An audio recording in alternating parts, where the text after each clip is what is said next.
एक गांव में मिट्टी के बर्तन बनाने वाला एक व्यापारी लक्ष्मैया था। वही उसके परिवार का व्यापार था। मिट्टी से खाने के बर्तन, भगवान के लिए दिया, मटके, पानी पीने वाले बर्तन, पशुओं के लिए बर्तन, अलग प्रकार के भगवान के मूर्ति, खिलौने बनाते हुए वो जी रहा था। लाभ ना आने के बावजूद और उसके बीवी बच्चे के हमेशा ना कहने के बावजूद भी वो उसी व्यापार में भरोसा रखता था। अलग प्रकार के मिट्टी के बर्तन बनाते हुए वो उसी काम में निमग्न हो जाता था। लेकिन समय बदल गया है। पहले की तरह कोई भी अब मिट्टी के बर्तन नहीं खरीद रहा है। इसी कारण कई साल से लक्ष्मैया को 1 रुपए का लाभ भी नहीं है, उल्टा पूरा नुकसान हो रहा है। इसी कारण वो यही हमेशा सोचता था कि काम में कुछ नया करना होगा और उसी सोच में पड़ जाता था। उसको कोई और काम ढूंढने के लिए और 4 रुपए की कमाई घर लाने के लिए कह कहकर थक गई है उसकी पत्नी अन्नपूर्णा। और उसके बच्चे, आज के दिन में कौन खरीदेगा पापा ये आपके मिट्टी के बर्तन? आप वो काम छोड़कर हमारे साथ शहर आ जाइएगा, वहाँ आपके लिए अच्छा काम हम ढूंढ कर रहेंगे। ऐसे भी बहुत बार बोलकर देख चुके हैं, फिर भी नहीं माने लक्ष्मैया, और इस कारण बच्चे लक्ष्मैया से कुछ कहना भी बंद कर दिए। एक दिन लक्ष्मैया धूप में काम कर कर के थक कर वही मौजूद मिट्टी के मटके में से पानी लेकर पी रहे होते हैं। हाँ, इस गर्मी के मौसम में ठंडे पानी के लिए मिट्टी के मटके रखते थे। अब न जाने क्या हो गया लोगों को, मिट्टी के मटकों को छोड़कर मिट्टी को खराब करने वाले फ्रिज और एसी से काम चला रहे हैं। और मुझे समझ में नहीं आता कि उनको मिट्टी के बर्तन से काम चलाने में क्या ही प्रॉब्लम है। ऐसे सोच में पड़ जाता है और अचानक उसे एक योजना सूझती है।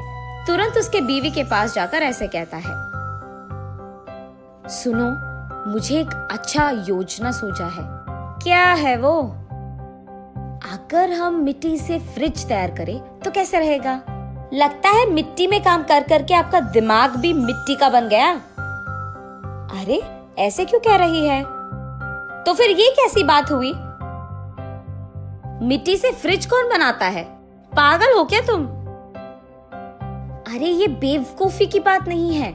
सोचो एक बार, मिट्टी के मटके में कुछ भी रखो तो ठंडा रहेगा ना।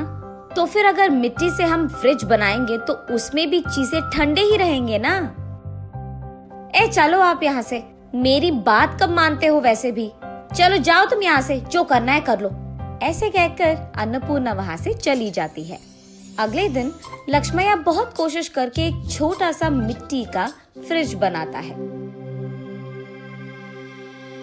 ऐसे ही कुछ फ्रिज तैयार करके उस गांव के बाजार में लेकर जाता है। वहाँ वो एक भीड़ को इकट्ठा करके, ये मिट्टी से बना हुआ गरीबों का फ्रिज है, इसमें पानी डालने से ये खूब चलता है।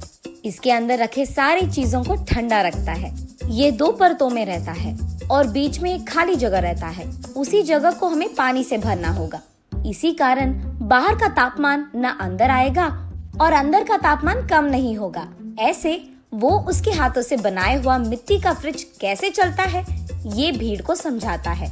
और क्योंकि उस भीड़ में से कुछ लोगों को ये बहुत अच्छा लगता है, वो लक्ष्मैया के पास फ्रिज को खरीद कर वहाँ से चले जाते हैं। बाकी फ्रिज को लेकर लक्ष्मैया घर पहुँचता है। उस दिन के कमाए हुए पैसों को उसके बीवी के हाथ में रखता है लक्ष्मैया। उन पैसों को देख आश्चर्यचकित होकर अन्नपूर्णा ऐसे कहती है, क्या इतने पैसे मिले आपको इस बार? आज गरीबों का फ्रिज कुछ बिक गए। बाप रे, ये सच है क्या? इसका मतलब तुम्हारे मिट्टी के फ्रिज को खरीदने वाले लोग भी हैं। चलो अच्छा है, कुछ तो आया हाथ में। इतने दिनों में कुछ पैसे तो घर लाए तुम। ये कहकर वो वहाँ से चली जाती है। ऐसे लक्ष्मैया उसके बाद कुछ और मिट्टी के फ्रिज को बनाकर बाजार लेकर जाता है। कुछ दिन बाद सारे जिला में ये बात फैल जाती है कि लक्ष्मैया का गरीबों का फ्रिज बिजली के बिना ही चलती है। इस कारण लोग सारे लक्ष्मैया के घर सीधा पहुंचकर गरीबों के मिट्टी का फ्रिज खरीदकर वहां से चले जाते थे। इसी कारण एक ही झटके में लक्ष्मैया का व्यापार बहुत बढ़ जाता है, लाभ भी मिलते हैं और काम करने के लिए लक्ष्मैया उसके नीचे कुछ लोगों को नौकरी भी देता है। ये सब देख अन्नपूर्णा अपनी आंखों का भरोसा ही नहीं कर पा रही थी।